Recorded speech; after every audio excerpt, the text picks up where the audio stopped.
श्री स्वामी समर्थ. नवीन विवाहित मुलींसाठी काही सूचना.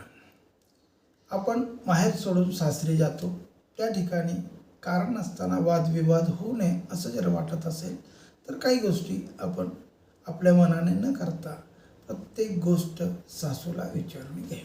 आपल्याला पुष्कळ काही समजत असलं तरी सुद्धा न विचारता कुठलीही गोष्ट करू नये. घराबाहेर जाताना विचारून जावं, सांगून जावं आपण कुठे जात आहोत, का जात आहोत. आणि हे सांगून गेल्यानंतर परत येताना आपल्या मनात कुठलीही भीती राहत नाही, कारण की आपण सांगून गेलेलो असतो.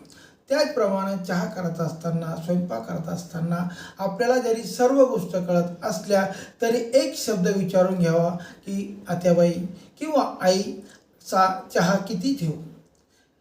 तो चहा विचारून केलेला असला तर त्यावेळी जर तो संपला तर सासूनेच सांगितलेला असल्यामुळे सासू काहीही बोलत नाही. आणि चहा जर जास्त उरला तरी सुद्धा आपल्यावर ती गोष्ट येत नाही, म्हणून त्या ठिकाणी त्यांना जर विचारून केलेलं असेल तर तो दोष आपला लागत नाही.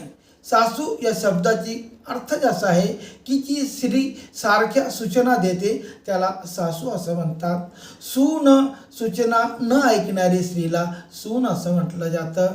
नणंद जिला पाहून कधीही कोणाला आनंद होत नाही अशा स्त्रीला नणंद असं म्हणतात.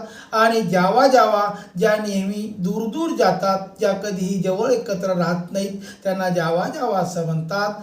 धीर ज्याला भाऊजाईला धीर असा भावासारखा वाटतो त्याला धीर असं म्हटलं जातं. आणि सासरा आसरा ज्याच्या आसरा त्या सुनेला वाटतो तो सासरा हा सासूचीही बाजू घेत नाही आणि सुनेचीही बाजू घेत नाही किंवा दोघांनाही विरोध करत नाही, का त्याला तेथे सुखाने राहायचे असतं. सबब श्री स्वामी समर्थ मार्गातून नवविवाहित स्त्रीने जर ह्या काही गोष्टी पाळल्या तर तिथे गेल्यानंतर वादविवाद न होता आपला आयुष्य अनेक प्रकारे सुखाने जातं. आणि मग त्या सासूला जर आपण प्रत्येक वेळेस विचारत असला तर एक दिवशी ती सांगते, बाई तुझ्या मनाला येईल ते कर, मला परत विचारू नको.